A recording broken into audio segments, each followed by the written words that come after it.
With the end of the Chauvin trial, obviously there are a lot of questions about what's on the horizon for American society. Are riots going to occur? Well, I can tell you one thing for sure. There have been a lot of riots and tons of civil unrest already from 2020. And I would say the situation between policing, minority communities, and just civil unrest in general hasn't really progressed at all. The conversation continues as people are at odds and more divided than ever, which is why I brought on an amazing group of panelists who are joining me on the show today for another episode of Conserva TMZ. We have Brandon Tatum, who is a former police officer. He's co-founder of Blexit and founder and CEO at theofficertatum.com. Brandon, thank you for coming on. Thanks for having me. My pleasure. Awesome. We also have Red Eagle Patriot. He's a YouTuber, political commentator, and conservative strategist. Thanks, Jack, for coming on. Yep, no problem. And of course, we have Hunter Avallone, old friend of mine as well, and YouTuber. He's a former conservative turned centrist, and he also has a great YouTube channel, talks about social politics. Hunter, welcome on the show. Thank you, Elijah. And then I know you guys probably know this. I've been on a show with Vaush before. We've talked online. Vaush is a libertarian socialist, anti-fascist, and live streamer. Vaush, welcome to Slightly Offensive. Happy to be here. Sorry about the glitchy camera. It's the mysteries evade the best tech people in my audience. Just pretend that I'm speaking to you from the future. Hey, you know what? The glitch is fine as long as the audio is good. So I always like to start out after just introducing you guys to the audience to give you a chance to basically try to explain your political views in about a minute. So we'll start with Brandon. Brandon, can you explain your political views and also add in there if you support Blue Lives Matter, Black Lives Matter, both or neither? I was a former Democrat. I grew up a Democrat. I was raised that if you're black, you're a Democrat. I woke up out of that process in 2016. I've been a Trump supporter, a conservative. I'm a Christian, and that's pretty much where I lay my foundation. Also, I'm a Blue Lives Matter person. I support the police. I also believe in Black lives. But I do not support Black Lives Matter as an organization, although I do believe that Black people matter, and I do care deeply about Black people as well as all other Americans. Vaush, what is your political background? Well, I'm a libertarian socialist. I'd say that my ideology is principally around giving people as much freedom as possible, freedom to do what they will, and freedom as much as is possible to avoid consequences for actions which don't harm others. I'm certainly in favor of Black Lives Matter. I think that if you take a look at the evidence and the history of policing in this country, while there are certainly vital services that police provide, and I would never deny the efficacy of those services, the fact remains that there are many problems with our policing system, evident and objective problems, and those problems represent themselves disproportionately. They affect some communities worse than they do others. So my interest primarily is in supporting Black Lives Matter, is making sure that there's some sort of broader public awakening to these issues and that they are addressed in the best possible ways. I think that what's happening right now is a step in the right direction, never a perfect one, but a good one nonetheless. Awesome. Jack? I would say that I'm a conservative populist. I'm definitely right-wing on a good amount of issues, even though I do have my disagreements with the Republican Party and the Republican establishment on a few issues. But in terms of policing, I'd probably say that I oppose Black Lives Matter and the movement and a lot of what it stands for. I do believe Black people matter, as Brandon said. In terms of the police, I do agree that there are some things that I think that I do have a distrusting with the police in, but overall I would say that I'm on the pro-police side of things, especially in regards to this issue. Awesome. Hunter?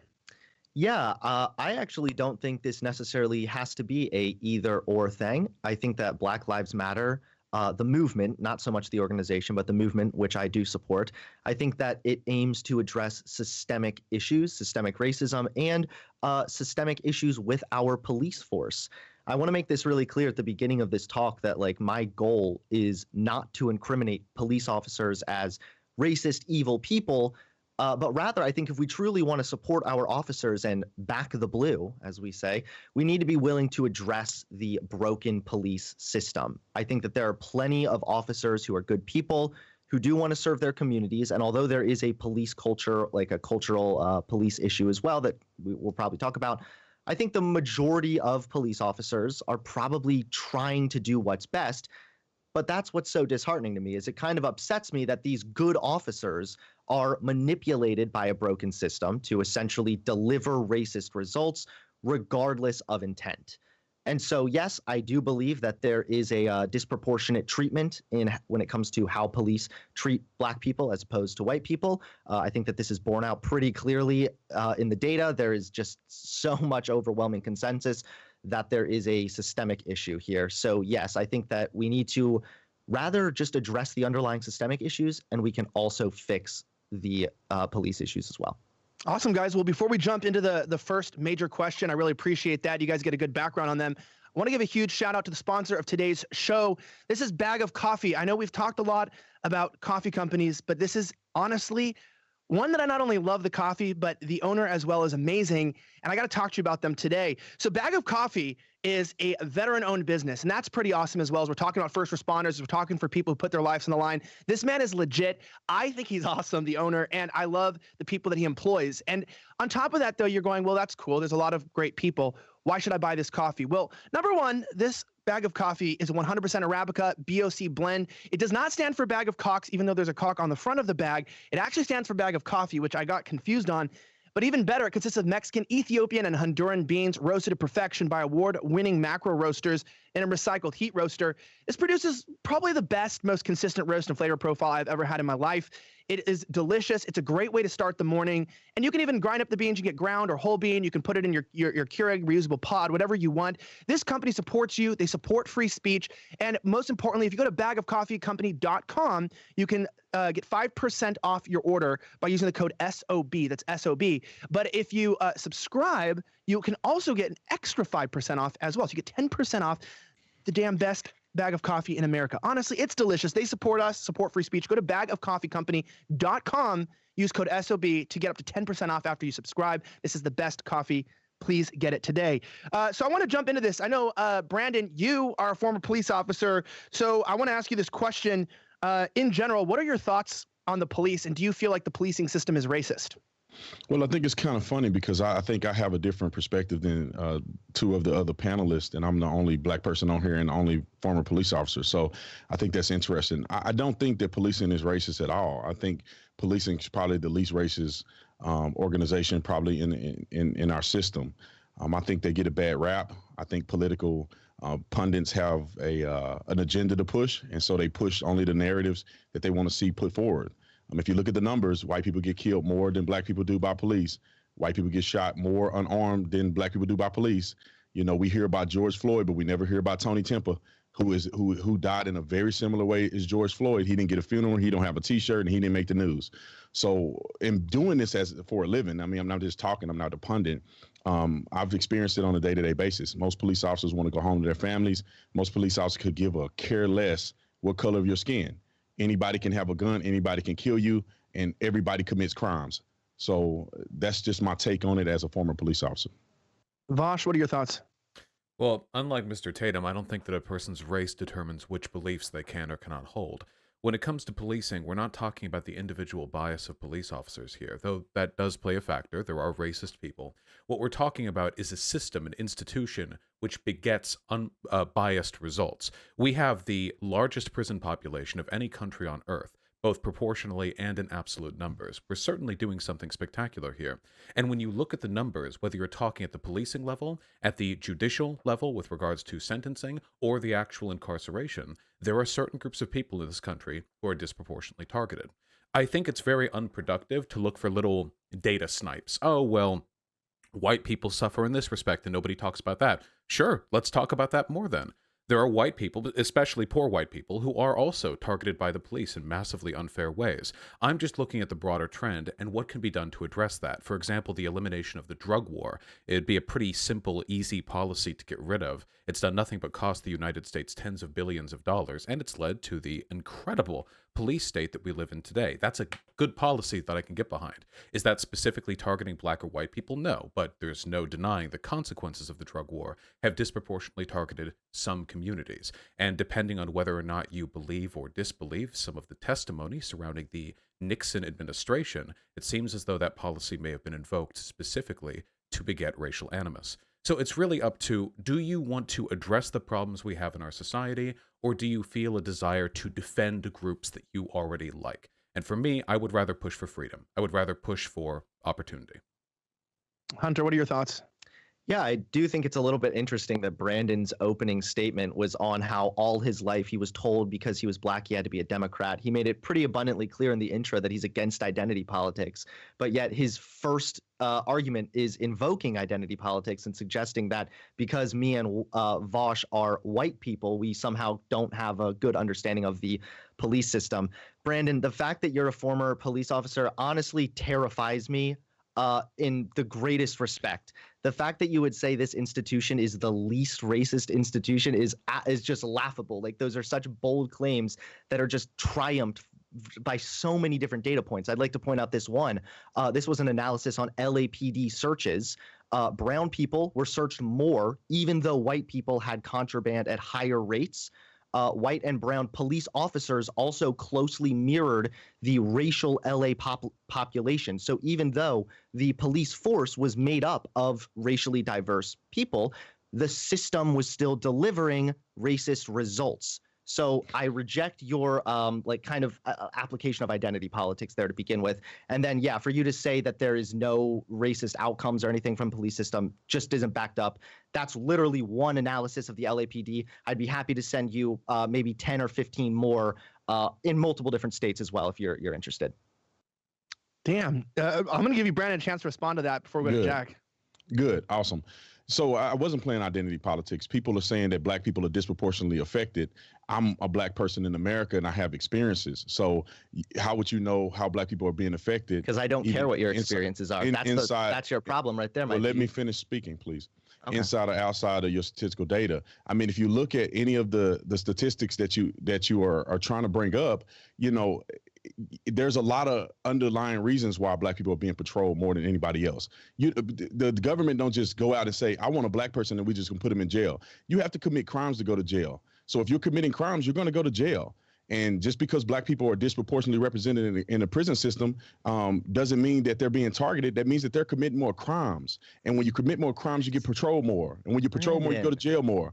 Those things are facts. That's the root of the question, though, right? Yeah. Why do they commit more crimes? Why do that has nothing to do with the system and police. That has something to do with parenting. That has something to do with the way you were raised. No, that's wrong. Why? Well, first of all, okay. Listen, you say that, but what I'm saying is that the reason why I'm not a drug dealer, the reason why I don't go through those things, even though I grew up in the hood, even though I grew up around drug dealers, is because my parents made a decision to raise me in a different fashion. So I grew up making positive decisions. Other people that I know who are in prison, which are some of my family members, they made decisions that were not positive. That's how they end up going to prison. It's not because I'm inherently black that somehow the cops are coming to get me. I'd like to jump in. Wait, Hunter, 1 second, really quickly. Again, Brandon, you're sort of attacking a straw man. Nobody's saying police are just seeing black people and arresting them for no reason. We're aware that you have to commit a crime to go to jail. The ultimate argument that this runs down, of course, is why do black people seem to commit more crimes? Well, is it because of parenting decisions? Sure. Why do the parents make worse decisions? What conditions beget these situations? Culture. And if you run it down far enough, at the end of the day, it comes down to a fundamental income disparity between black and white people that's existed since. Well, sure, but what does culture come from? Do you think that culture created an income divide? When you say income divide, you got to be more specific. Are you saying an income divide because of education?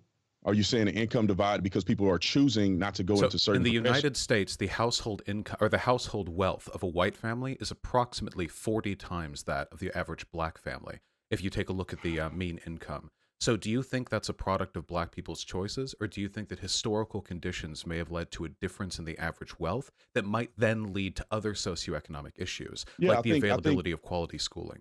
Yeah, I think some of them are historically set, but I think majority of what's happening today is people's decision making, right? If you take school seriously and you get an education, you will be relatively successful. If you don't have children out of wedlock and have children before you're married, I mean, you'll do better. And when I grew up in an all black neighborhood, I know what people think. And by and large, black people do not value education like other races. When I was in school, it's culture. When I was in school, why is the culture like that? Let me butt in here real fast. Sorry, Brandon. Let me give Jack a chance to interject here, because obviously there's this conversation is going to the point that it's not obviously the policing isn't just inherently racist. There's other aspects, but to kind of circle back on both of these conversations, Jack, what are your thoughts? Well, I think that in regards to the income disparity, I think it's very important to look at things like spending patterns. And there's been studies conducted on this that found that blacks are, up to 32% more spending on luxury goods and 17% less on education on average when you adjust for all the other factors.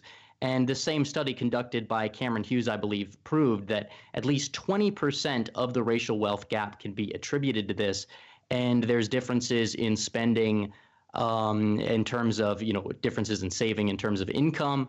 And when you adjust for all the factors, a study conducted showed that whites saved more in 2015.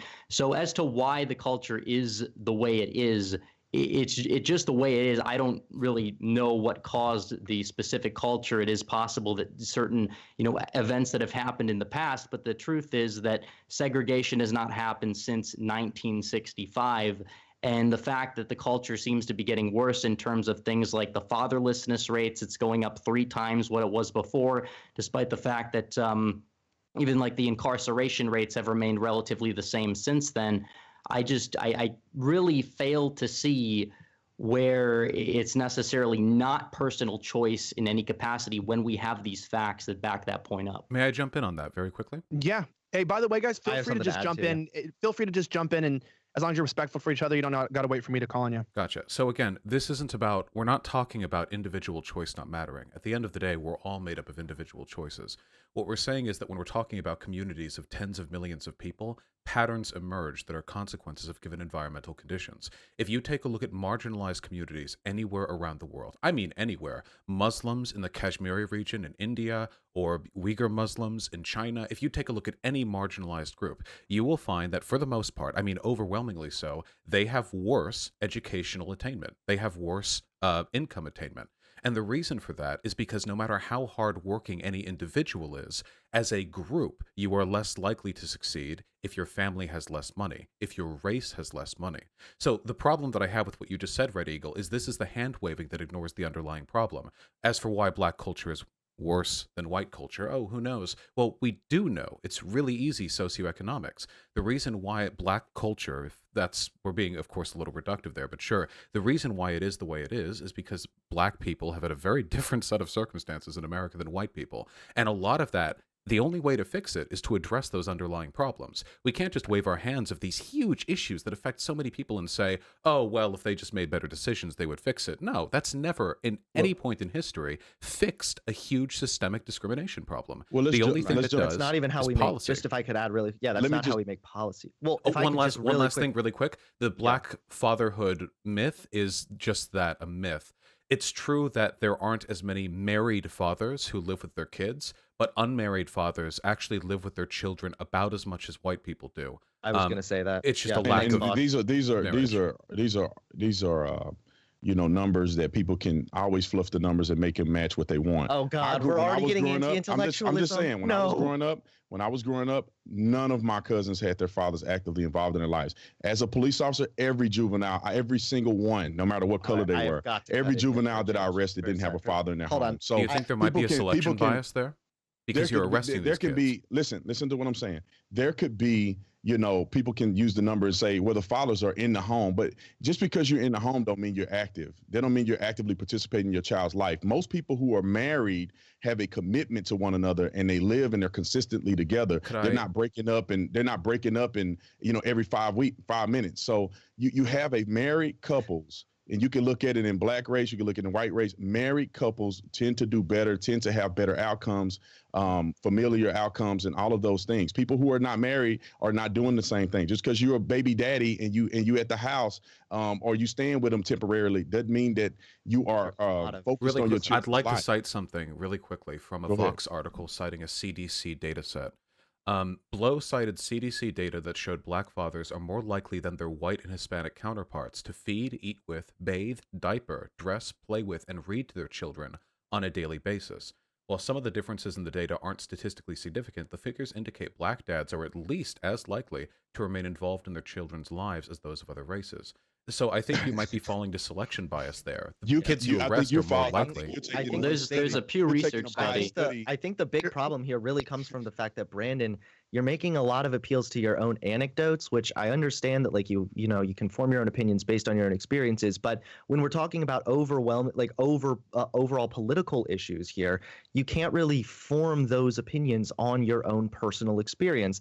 I'm sorry, I'm sorry that So you you're knew telling me someone there's who no didn't. difference between black No, people getting married at 20. Listen, black people having a That's not what I marriage rate said of 20%. already. I didn't say there was no difference Listen to what between I'm saying. anything. Black people had a marriage rate of about 20. I mean, they were unmarried 20%. Now it's 70%. We're not talking they're about the unmarried. marriage rate. So Only how involved fathers are in their this children's is what I'm lives. saying. You can say Right. they're not. These people are not. You can't survey every single person. 40 million black people in this country. Wait, and Brandon, are you manage seriously how- suggesting that your anecdotes are more worthwhile than CDC This data? is Here, wait, No, let this me is get what in I'm here. saying. Jump in here real fast, Brandon. 1 second, and let me see. This Jack, is embarrassing already. Because they're saying this, but Jack, you said you had something from Pew. I wanted to hear that. Actually. What were you There was a saying? Pew Research study that was conducted that showed that more than half of black children live with just one single parent. This is not talking about unmarried fathers, because yes, it is true. Over I believe 70% of black children are born out of wedlock. However, only 54% of black children live in a fatherless home.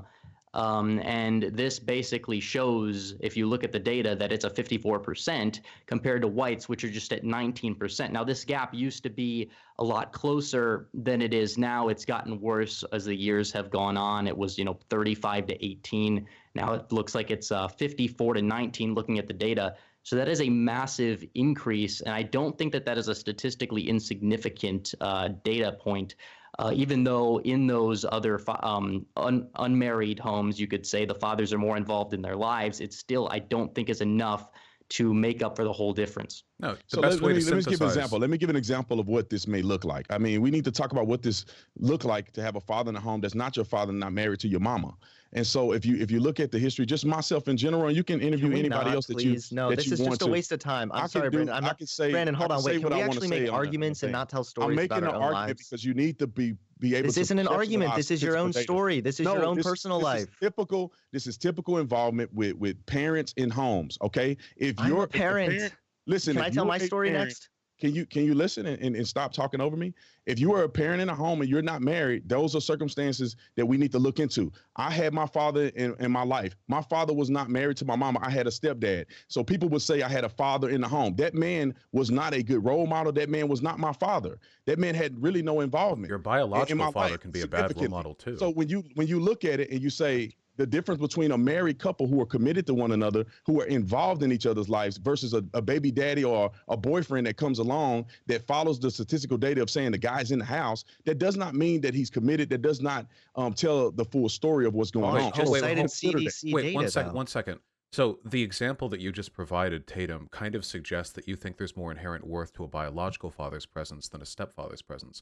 But the fact that you lived with your stepfather and not your biological I didn't live with my step. I lived with my mom. That dude came and went. The fact that you saying didn't he live with was- your biological father kind of indicates, I don't think that the biological relationship is what we're hinging on here. What we're really talking about is the extent to which black fathers or black masculine parental figures, step or biological, whatever, are involved in their children's lives. Now, there is no denying that having two married parents and is the best way to grow up. Undeniably, I grew up with two parents. I was lucky to have done so. I know people who grew up with a single parent. I know it's harder. I'm not denying that. And I know that a lot of black families struggle with this stuff for cultural reasons, for economic reasons. I would never deny that. I'm only saying sometimes people like to paint this myth of black irresponsibility, which, and from my experiences with, and admittedly, these are limited, talking with people and reading the data, it seems like a lot of the irresponsibility we see isn't so much individual people choosing to be irresponsible. It's people responding to a really unfortunate set of economic circumstances. To me, the best way to solve this set of problems, and it is a problem that should be solved, the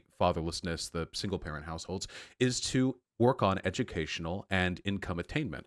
To me, reparations or police reform would be good ways of doing this. One of the main reasons there are so many fatherless households in the black community is because they have such a disproportionately high rate of being policed. Many of these are drug crimes, many of them non-violent drug crimes, definitely something that should be worked on. We've already Still seen a drug crime. Well, sure. Before you jump any further, real fast.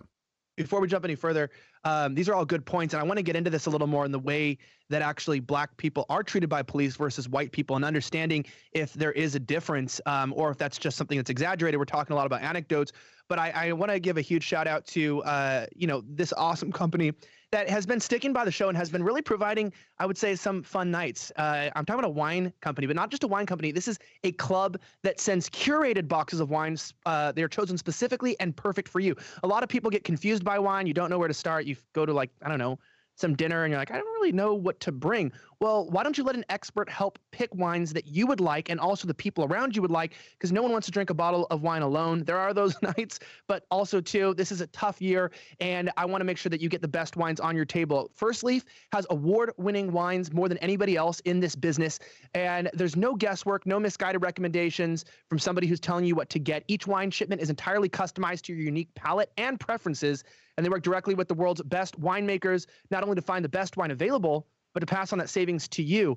Right now, you can save up to 60% off of retail, and you save your time and money and stress with First Leaf. Some of you guys don't want to go and wear masks in stores or whatever. Get it shipped to your house. Join today, and you get 6 bottles of wine for $29.95 and free shipping.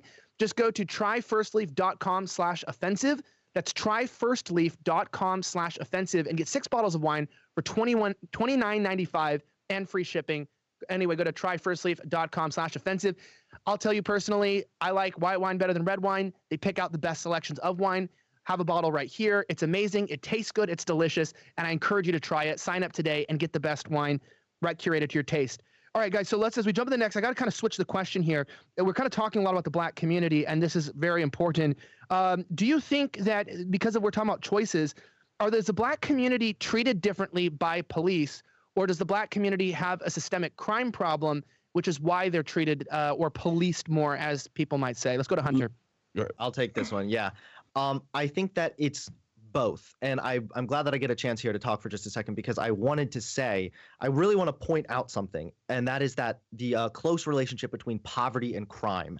And a lot of the times we talk about this and people don't really believe that the reason that black people are disproportionately in poverty is because of racist reasons. But the reason really can be attributed to a lot of previous racist policies. I'm sure most of you are familiar with the policy redlining, which wasn't even done away with until the 1970s, that essentially allowed banks to just discriminate against black neighborhoods. They thought that they wouldn't give loans to those people, which completely gypped black people from pursuing the American dream and accumulating wealth. And so wealth is generational, whether it's a lack of wealth or wealth in general. So we see people who historically were poor still being born into poverty today. So that can kind of be linked back, right, to historical policies. And like I said, crime follows poverty. So since we see black people disproportionately in poverty, we see disproportionate amounts of gang violence and other kinds of criminality. We also have the war on drugs, which was another policy that was disproportionately negatively affecting black people, regardless of intent, but that intent was for racist reasons.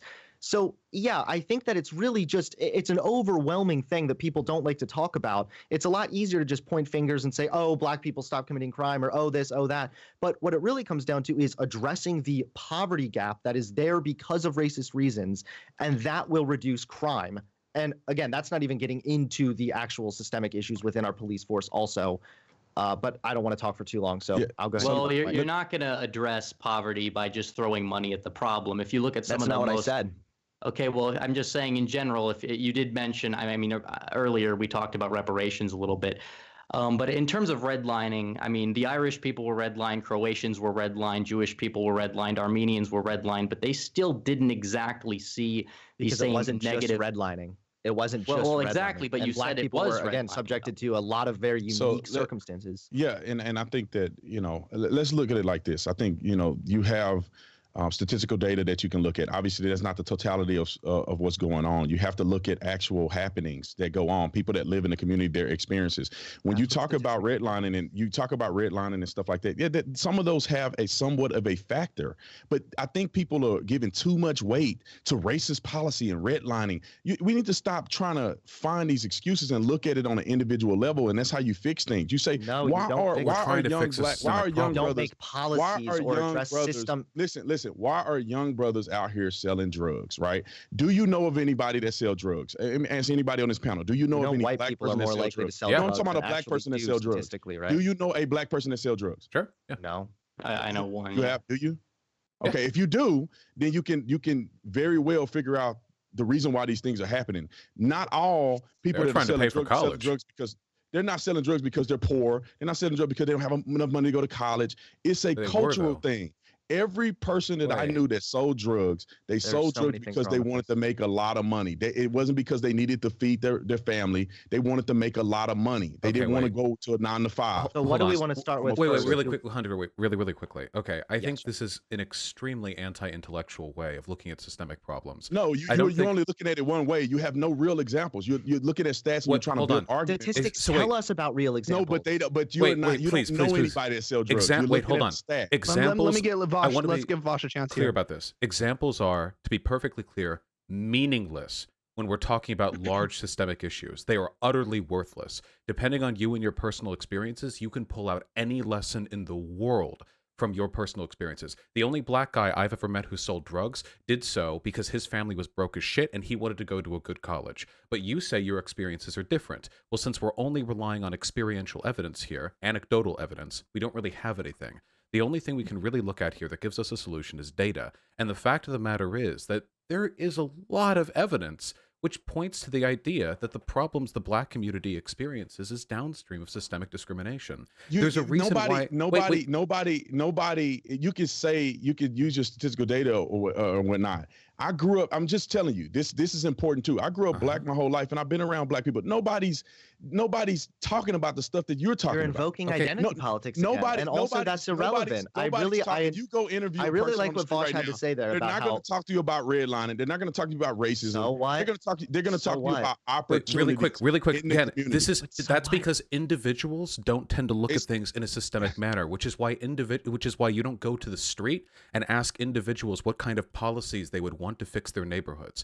That's a policy thing. It takes a lot of time and work. And So statistical you're saying analysis. that everybody's the same. What I'm telling you. No, wait, Brandon, there's- please, wait, hold on. I need to make a point here. Okay. Looking beyond individual anecdotes is not the same as saying everybody is the same. I feel like, in a way, you're allergic to systemic analysis here. So the arguments here are pretty simple. Your solution to these huge systemic gaps that have existed for, pretty much as long as black people have been in America, long ass time.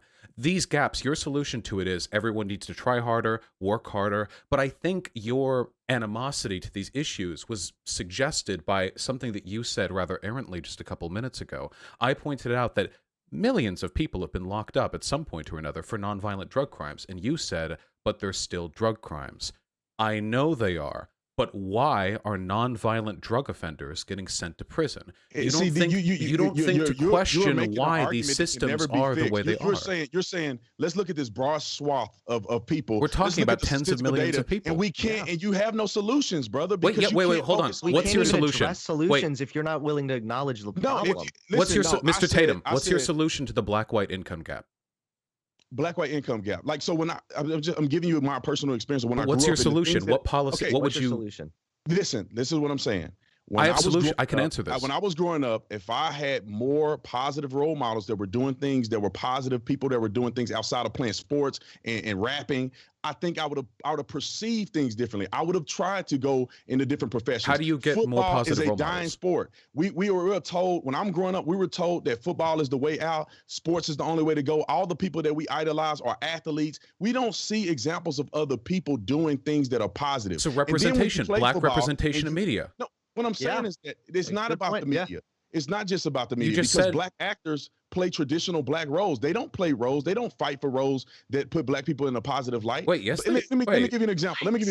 The NFL they produce probably the most millionaires, the most black millionaires out of any profession in the United States of America. Black people go bankrupt like 83% from the NFL. Why are those things occurring? That has nothing to do with systemic racism. Do you think maybe there's a reason culture. why black people aren't as again, educated when it comes to you're economics? ignoring the questions here, though. It's culture. Let me go to Hunter real fast because he hasn't had a chance to really give feedback. Actually, you know what? No, I'll go ahead and I'll give up my spot to Vaush, then go over to me next. I appreciate that, Hunter. That's some good teamwork. So you just said you want more positive black male role models. That's fantastic. Completely agree with you. Media representation. That's a common left-leaning talking point, that if you allow minorities to have prominent positions in media, that you tell like these kids, like, hey, this isn't just a white man's game. This isn't just a man's game. You can be whoever you want to be. I completely agree with that. But your suggestion that nobody in the acting community is fighting for non-traditional black role models what I'm saying is that most of the actors are playing these traditional roles of slaves and of drug dealers and all of those things. They still take these roles. If they turn them down, if they turn the roles down, then it won't be portrayed. If they want to act,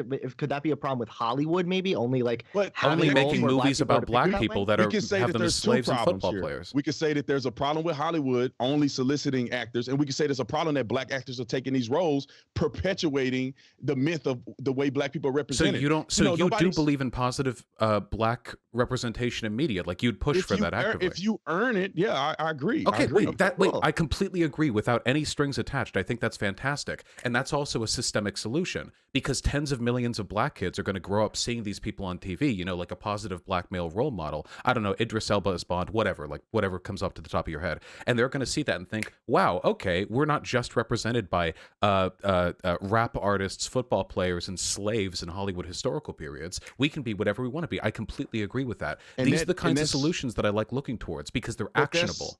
That's also something that we have to do as individuals in the community, right? You know, when like people like me that make it out the hood, that don't have to be an athlete to make money, us being positive representations for young people growing up and going back into the community and talking to them about it. So media representation is a part of it, but also association, peer-to-peer representation is a part of it as well. And what I'm saying is that when I was growing up, if you were a doctor, you were a lawyer, you were educated, you will get bullied in school in black communities. If you weren't bullied by white people, you weren't told by white people that you couldn't do these things. You were told by other black people. This is generational. My father told me the same stories when he was in school, that he made straight A's and he was bullied because he was trying to be white. So there is an approach that needs to be had, you know, when you say systemically through the white community, there's an approach that needs to be had through the black community. No, I agree. The reason why I'm not a drug dealer is because my dad told me, if you sell drugs, you're going to go to jail. You're going to get killed out here by these police officers. Can I ask you one question? Drugs, you're committing crimes. And I'll save my time. I just want to ask one question, honestly.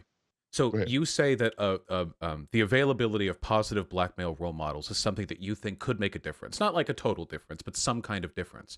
So would you major difference? Yeah. Oh yeah. Yeah. Then would you acknowledge then that it's possible for people's individual choices to be influenced by systemic causes and effects that are beyond them? Like a little kid growing up in the Bronx doesn't have any say in who gets cast in Hollywood, but that change matters because it'll affect their individual decision making down the line. I agree to that. I just think that's cool. I agree with that. Yeah, I agree with that. I think it's interesting then, because you essentially, in a way, would agree then with addressing systemic racism. If you're able to acknowledge that there's systems in place. I'm not disagreeing that there's obstacles. Nobody is saying that. But what I'm saying is we're putting too much weight on some of these obstacles, right? We put too much weight on talking about the police. When I was growing up, man, the police weren't even, it's one police officer for every 1,000 people. Police, general population of black people don't experience being exposed to police. It's just not happening. They're exposed to peer-to-peer violence. This is exactly why we don't appeal to anecdotes, because that's, again, look at the numbers. There's one police officer for every 1,000 people. And there's 40 million black people. Just do the numbers. There's not a lot of police officers that are out there patrolling in general. What I would really prefer to do here is pull away a little bit from these personal anecdotes that you keep alluding to. You got to talk about reality. You can't just look at this is reality. This is reality. This is how we make policy decisions. Most black people poor? Are most black people poor? No, but black people are disproportionately No. It's most black people poor. Majority of the black people are in the middle class. They're not poor. So most black people are not dealing with the same issues of over-policing. Disproportionately, they're poor on average, certainly. Because it's multiple. Hey guys, I'm gonna cut you off and ask the next question. I want to get into this a little bit. We're talking about the way people are treated, but I want to talk about some of the high-profile cases right now with Chauvin and the policing and what we saw there. And I really want to get into a little bit about specifically of whether or not Chauvin was a murderer. But I do want to give a shout out to the sponsor of this segment of the show. Guys, everyone on this panel, I'm sure, could probably benefit from having a higher credit score. I know that I could. I know that you probably could. And I don't think that we all know how much our credit score actually matters. And I didn't know that until I tried to refinance my student loans, till I'm right now looking for a mortgage. I realized that your credit score largely determines basically the rate that you get on your loan or your line of credit. And a lot of lines of credit can be for an investment as well, which is why you need to check out ScoreMaster. Now, ScoreMaster is not just some sort of credit repair. This is credit science. And people often can raise their credit score up 61 points in 20 days or less. And so if you want to know how important that is, 61 points, well, let me just tell you, over the life of a home loan, you could save up to $100,000 by getting your credit score up using this science. Now, your credit score was in the 500s to mid 600s, where a lot of people actually have theirs when you bought that new car. If you would have gone to ScoreMaster first and raised your credit score 61 points, you could have saved $9,000 on your car loan. So this is not like a joke, and I don't just want to say go to this website. It's like, no, go to scoremaster.com/offense. That's OFFENSE, and find out how to raise your credit score up to 61 points in 20 days or less. This is an amazing service. Please go to scoremaster.com/offense. That's OFFENSE. That's scoremaster.com/offense, and find out how you can raise your credit score, enroll in minutes, and see how many points that you can add to your score. Check it out today. So I want to get into this. So obviously we know that we're expecting possible civil unrest, that there's this response, that there's a feeling in our country where people feel like Black people are treated unfairly, especially in police situations. And I just got to ask you guys, with the trial that you guys hopefully have been tracking, that you guys have been understanding, at the end of all this, I'm not going to ask you to be a juror, and I know that that's the jury's duty, but do you think that Derek Chauvin was a murderer, and do you believe that George Floyd got murdered? And I'll start with Vaush on this one. I think it was negligent manslaughter. I don't think that Derek Chauvin intended to kill George Floyd. I think that Derek Chauvin acted out of remarkable cruelty and disregard for George Floyd's well-being. I don't think that meets the legal classification of murder. Certainly not first degree. I think it was second or third degree that he was charged with. I'm actually blanking on right now. It was second. I do think he acted unlawfully in some regard or another. And what frustrates me about this trial is I feel like when we talk about Derek Chauvin, we're not talking about Derek Chauvin at all. It's caught up in this culture war thing. I feel like, and this could be my bias, that looking at what happened to George Floyd, pretty much any decent person can say, that's pretty messed up. That shouldn't have happened. That was bad. But because it got caught up with Black Lives Matter and it got caught up with the Blue Lives Matter types as well, now it's this whole, if you attack Derek Chauvin, you're attacking all policing, and if you defend Derek Chauvin, you're doing it to defend all policing type deal. And it's unfortunate because it really erases a lot of nuance. I think we can condemn Derek Chauvin and then continue to have a nuanced conversation about policing in America, even one which is fairly defensive of policing. But I think I don't think we can defend Derek Chauvin on this. I don't think that behavior was appropriate. I really do think that there is an actual case to be made for acquittal here. I think if you look at the level of fentanyl that was in George Floyd's system at the time that he died, it was arguably 4 times the fatal limit. The Hennepin County medical examiner even said that if he was found home alone, that it could have been considered an overdose with just a quarter of what he had in his system. I don't think that it was a racist killing. Obviously, there's really little evidence that it was. They tried to reason. They were fairly cordial with Floyd at the beginning. He got into the car and then he got out of the car. He said he couldn't breathe before he was on the ground. They held him in that position. They put the knee on the shoulder blade. The knee was on the neck for some of the time. However, when it was on the neck, it specifically was not on the trachea. It was not blocking the airflow per the medical expert witness testimony. But on top of that, there's also, in terms of the regard for human life thing, Derek Chauvin did call an ambulance for Floyd. And also, there is a case to be made here, the fact that Floyd could have choked on his own vomit if he was not in the position Chauvin put him in. He could have easily gotten up because the position that he was in the police handbook for the city of Minneapolis. It has been used before multiple times. And in terms of the asphyxia, hypoxia, you can die from fentanyl. You can die from methamphetamine, 2 of the drugs that Floyd was on, specifically of those things as well. So I'm not necessarily sure that it is murder. I think that the optics of it obviously are bad for Derek Chauvin. I think he could have handled the situation a little bit better. But altogether speaking, I really could see why he does get acquitted from a court level basis, and potentially civil unrest may ensue. Hunter, I'd like to hear your thoughts. Yeah, the first thing I want to talk about is just you bring up the Hennepin County medical examiner that said that during the autopsy. I'm not sure exactly where you're getting that information, but this guy just sat down on trial with the George Floyd trial, and he said that, let's see. He agreed with the autopsy results, which state that law enforcement subdual, restraint, and neck compression were direct causes of Floyd's death. Thomas still works as forensic. Okay. So yeah, I'm not sure exactly. I know that there was like some other factors that were included with the original autopsy, but this guy has since testified under oath that yes, he does believe it to be a homicide, which was directly a result of Derek Chauvin's actions. Now, do I think that Derek Chauvin is an individual evil racist? No, I think that he does have a history of using pretty aggressive tactics. If you look, he has a pretty long rap sheet. He was no angel, really.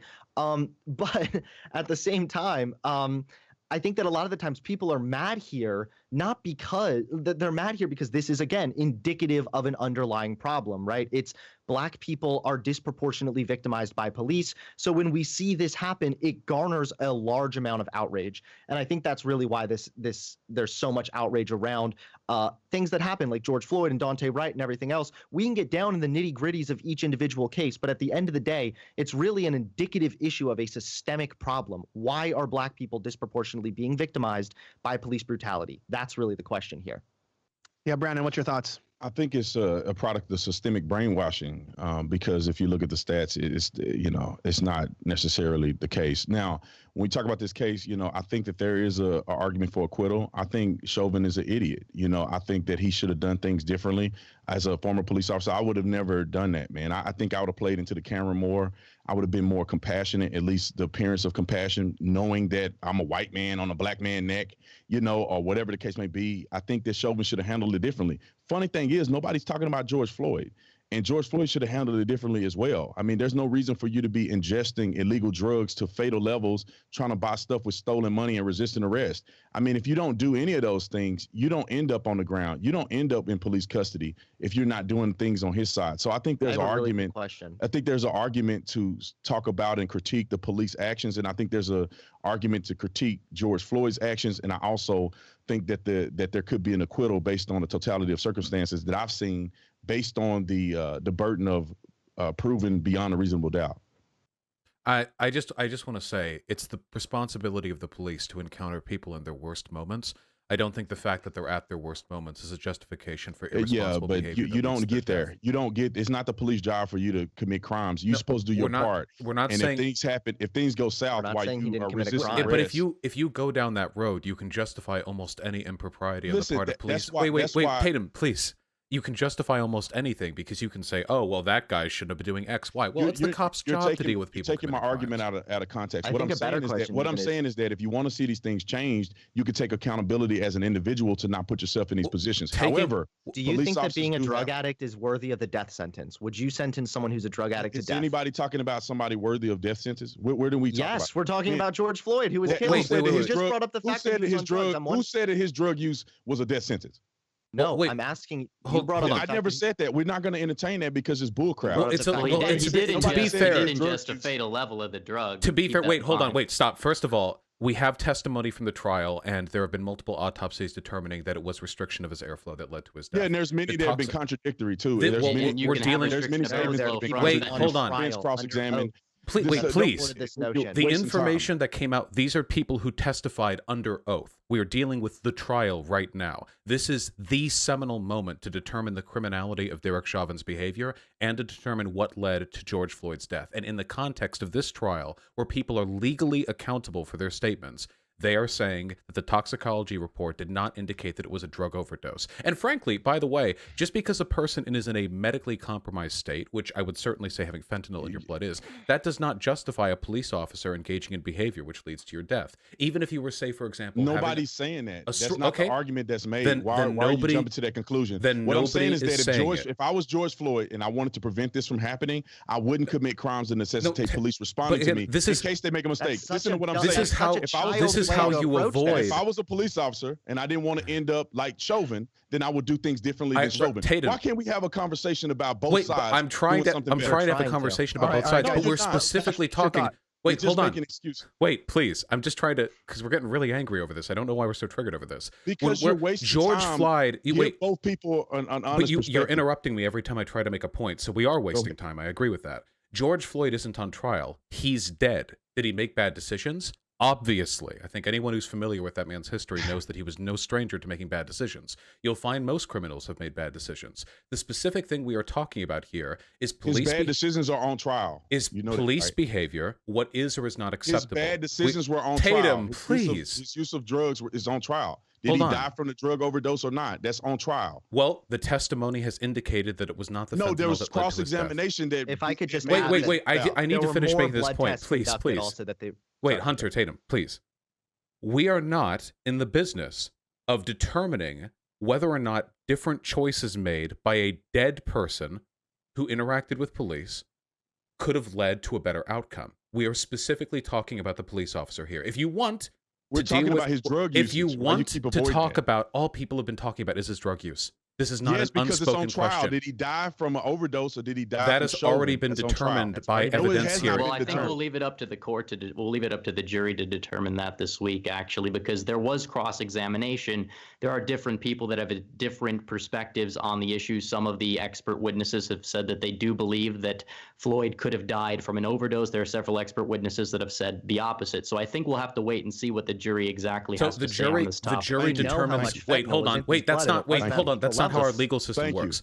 The jury determines Chauvin's criminality. Wait, the jury determines Chauvin's criminality. It doesn't determine the legitimacy of the expert witness brought forward, first of all. Second of all, this trial is specifically about Chauvin. That's why people are talking about Chauvin.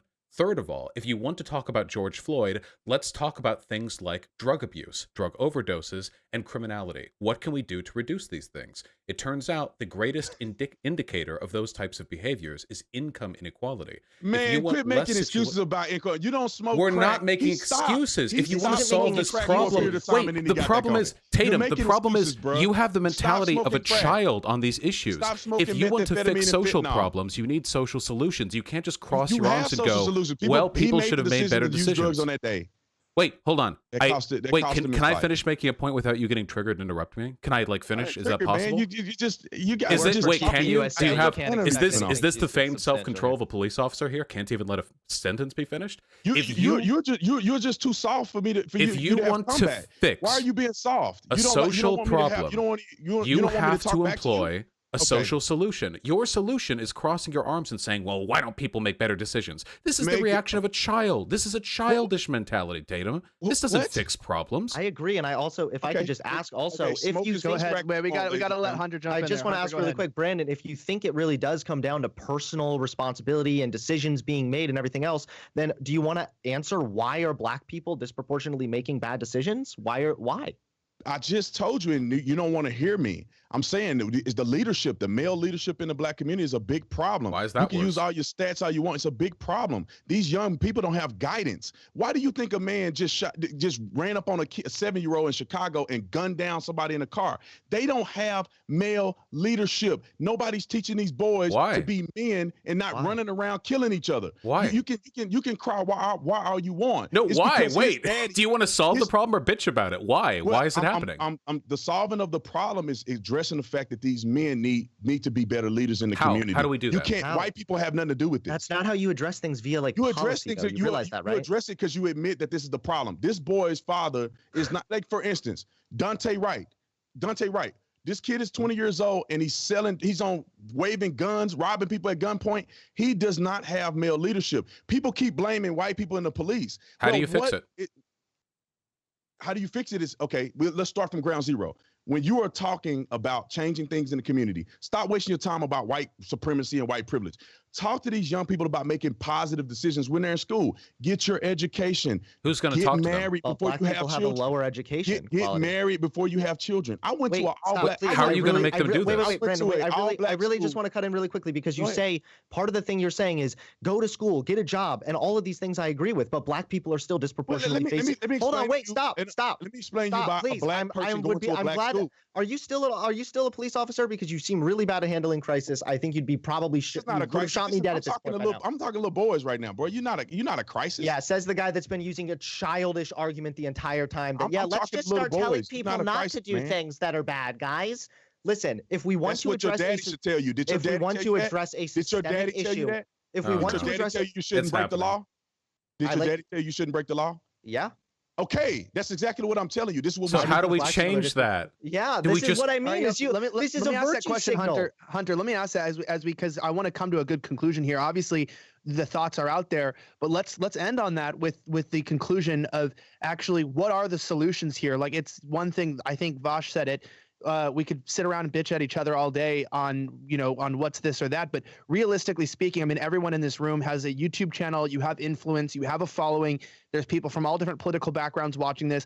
Everyone hears the disagreements, but ultimately, like, what are the solutions to this?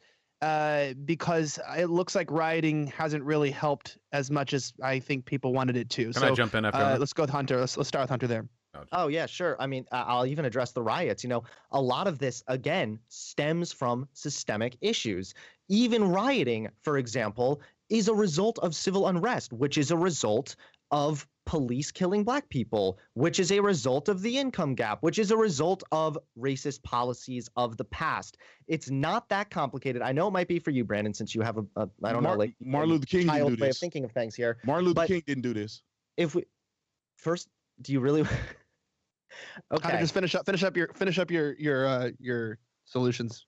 Yeah. My solution really just starts with acknowledging this problem, acknowledging the systemic inequality and the previous policies that still have consequences today. It's not that hard to understand that policy has consequences. I mean, Brandon talked about like advice being given from generation to generation. That's true. Do you really not think that wealth doesn't transfer from generation to generation? It's very obvious that there are systemic issues here, and we're still dealing with consequences from previous racist policies.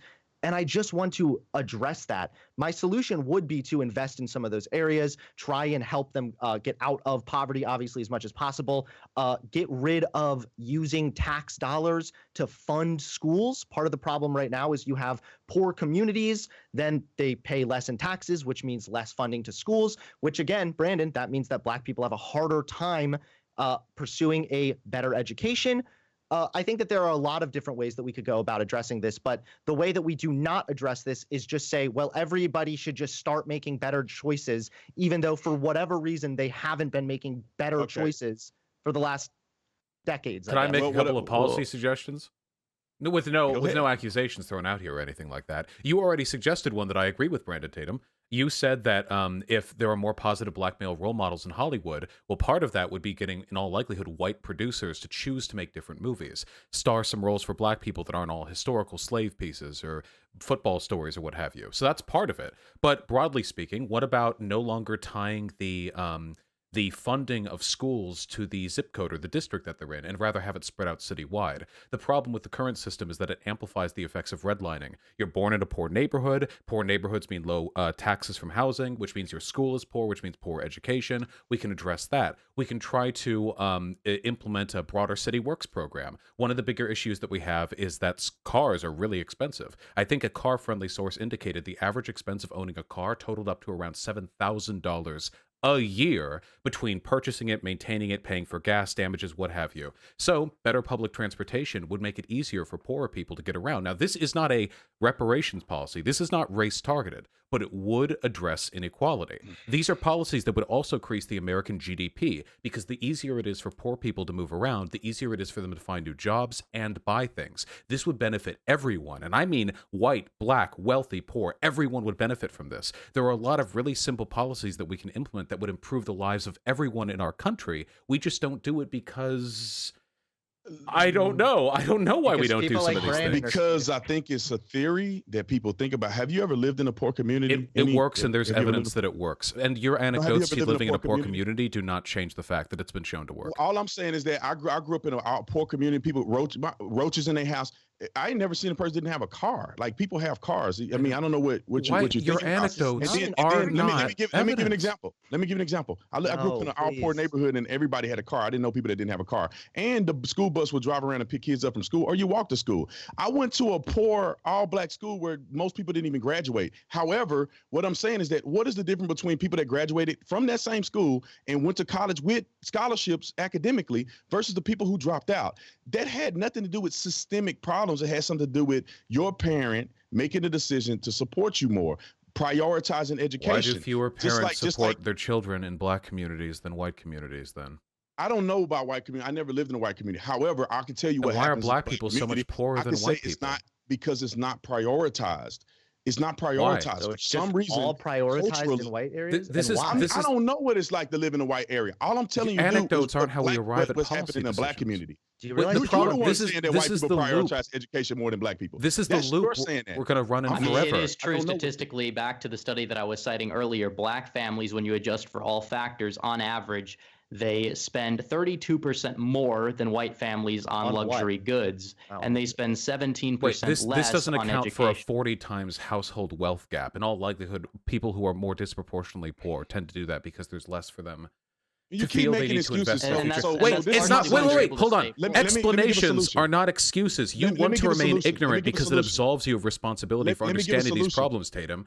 Wait, what's the solution? Wait, is the solution tell people to do better? Is that what we're going to tell every black person? Let's see, Brandon, what is the solution? Let me hear it. We need to focus on individuality, right? Socialist policies are not going to help anybody with anything. What would you do? An actual action that could be taken. Okay.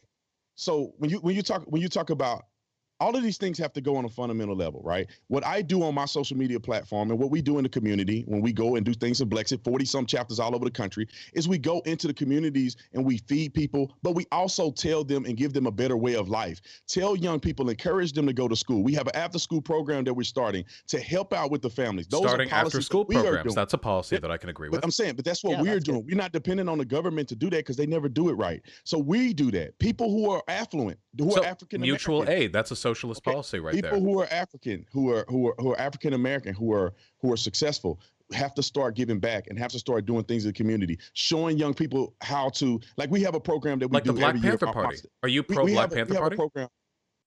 Well, I think the Black Panther Party did some good things. Then they became a non-government organization that did a lot in their own communities. I support that. I support the churches doing it as well. What I'm saying is that churches, individuals need to have programs for these young people and teach them a better way, right? We have a program that we do every year.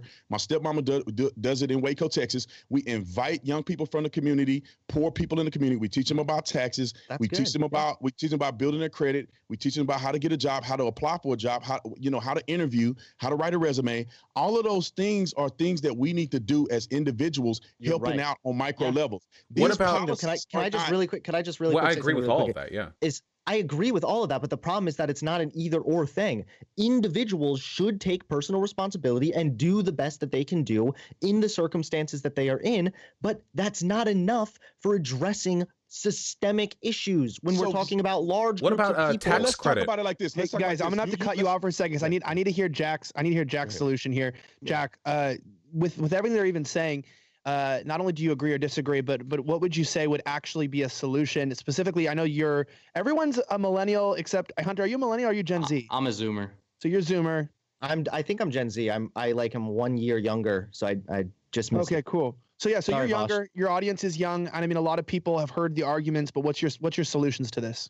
I would have to say that I agree that investing in these communities is probably the best way forward. I do agree that, community organizing, as Brandon had stated, easily can, change these communities, because when it comes down to culture, it's up to individual people to band together and form groups. It doesn't have to be on the individual basis. Obviously, everybody should take personal responsibility on an individual basis, but as a group, there needs to be people that come together to make change, community organizing groups, and I feel like that can lead to a positive change in terms of the culture. And also, when it comes down to things like education, I don't think that throwing money at the problem is necessarily going to solve it entirely. I think that if you look at some school districts like Detroit, I heard the tax dollar argument earlier, but Detroit actually has more funding than pretty much any other district in the state of Michigan.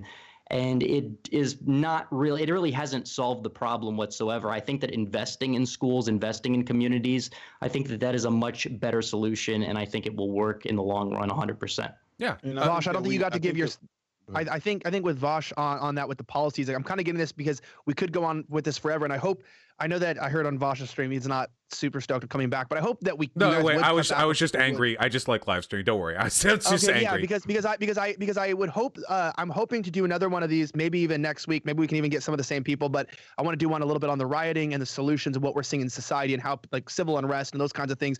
But with these kinds of ideas and solutions, I'm seeing two very different approaches, but also one common factor is that, we're looking at the fact that, yes, there has to be a push for Black culture in general. There has to be changes inside of individuals making different choices. But what I'm hearing is that a lot of times those people are inhibited from making those choices because of what seems to be larger systemic issues. But the only thing that I want to know, and I kind of want to bring up, and I continue to understand, is, like, can you, through the government, and through voting and through policy, change the heart of a person? And is what we're seeing with this community and the problems that they're facing, is this something that the government can solve? Is this something that churches, organizations can solve? Because this is honestly a real question, and it kind of breaks my heart because sometimes it still seems like other people are trying to come outside the Black community and saying they need us to solve their own problems. And so I kind of just want to just a quick question to end it all. Can I jump on solutions really quick before we finish? Yeah. Oh yeah, one quick thing I just want to say. I agree with all of this. I like solutions-based approach because sometimes it feels like the answer is do better, do better, do better. Well, we know everyone should do better at all times, including myself. But how do we get people to do better? And sometimes this stuff flies downstream, If you have a slightly better job opportunity in a neighborhood, maybe the single mothers there, they don't need to work 3 jobs, they can work 2, which means they have more time to spend with their kid after school, which means that kid gets a little bit of a better upbringing, which means they're less likely to hang out with the bad kids after school. And it all like trickles down. It's this slow, steady process of giving people better opportunities. Now, I don't think the government has a great track record of just dumping money onto problems, but I think there are some solutions that work. Tatum's, yours is excellent. Schools do not teach financial savviness. They don't do it. They expect you to go out there not knowing how debt or credit cards work. So I think that's great. Maybe you could offer a small tax breaks or tax benefits to schools that are willing to have sort of non-publicly mandated after-school workshops for that sort of thing. Maybe you invest more in parks and neighborhoods and playgrounds so kids have a place to play that doesn't involve them doing some weird, maybe criminal shit with their other friends. Stuff like that could really go a long way. And I'd like to see changes made like that. I don't think there's ever been an example in all of human history of a community that is wildly underrepresented in culture and doing worse than their contemporaries made better because they were told to do better. Usually there's something. The Social Security program, when it was implemented, led to a radical redistribution of wealth, and it led to massive decreases in poverty in some communities, which led then to lower rates of criminality. We can get that energy back, and it doesn't have to be some massive bloated bureaucratic program. We know solutions to these problems that will generate money for the economy, like public transportation. And I hope we do run that direction too, for climate change reasons, of course. But Yeah. So I don't disagree with you. I think I agree with there's things. Final thoughts here, though, Brandon. Final thoughts, and we're gonna wrap it up after this. Okay. Ask that question again that you asked, Elijah. You said. I was just saying that kind of like the closing solution is, if the problems we agree are partially, the individual, but what might be preventing the individual from going forward are systemic issues, can the government, do we think that the government really can solve these issues? Can these actually be solved? Or is it perhaps like, whether you believe there is systemic racism or not, the fact is that can the Black community get out of this, or are they going to be stuck? Yeah. Like, are they past that? And that's what I always get worried about. Are things so far destructive that it's like, can these solutions actually work? We know the solutions, but can they work? That's all your final thoughts. Try to keep it brief. Yeah. I think that the government is making it worse. Politicians are making it worse. The media is making it worse. They're putting Black people on this trip to go protest and riot and be full-time activists instead of telling them to do better and then helping them do better. We should be encouraging people not to be rioting right now, because you're destroying Black businesses. You're having a negative image of Black people on television, and none of this is going to do anything. Martin Luther King didn't even believe in violent protest. He believed in peaceful protest, civil disobedience. And we should be getting back to those things. These are the things that should be encouraged by outside forces saying that black people, or if we want to help, we need to do this. Most of the change that's going to happen has to happen in the city, in the inner cities, in the communities, community leaders. There needs to be more community leaders that emerge and support the community in better ways. Churches need to step up in the communities. We need to do things on a community level. Every black community isn't the same. Everybody don't need the same type of a help. Some communities don't need transportation. It's not a big issue. Some communities, crime is a bigger issue. Some people need to go to jail to get some of these people off of the streets that are terrorizing and killing people on a day-to-day basis in some communities. So community outreach should be the primary source. And if the government want to help, then they can help by relieving taxes for some of these people, helping the churches out, giving them more latitude to bless their own community. Socialism, this whole social structure of the federal government being the solution is not going to help. We can see, because since the 60s, black people are still in the same position that they've been in, is because these things do not work the way we're prescribing them. It's almost as if history has consequences, right? I mean, if not a lot has changed. Black people were doing way better after slavery was over. Black people began to. But then the drug war happened. I'm saying the drug war. People are listen. I think that Richard Nixon should have made the personal decision to not be racist. Okay. True. Yeah. Sorry. I would also like to just, if I could really closing arguments here. It's funny because what earlier I actually talked about riots, because a lot of the times when this kind of thing happens, we hear people like Brandon condemn the riots, and they don't want to condemn anything else like what is leading to riots. And then, Brandon, you made the mistake of bringing up MLK. I thought I would just close off by reading the full quote. But it is not enough for me to stand before you tonight and condemn riots. It would be morally irresponsible for me to do that without, at the same time, condemning the intolerable conditions that exist in our society. These conditions are the things that cause individuals to feel that they have no other alternative than to engage in violent rebellions to get attention. Now, we ain't dealing with the same thing please, from the 60s. Can I finish, please? Because I don't This support... is not the 60s. We're not fighting civil rights movement. That's passed.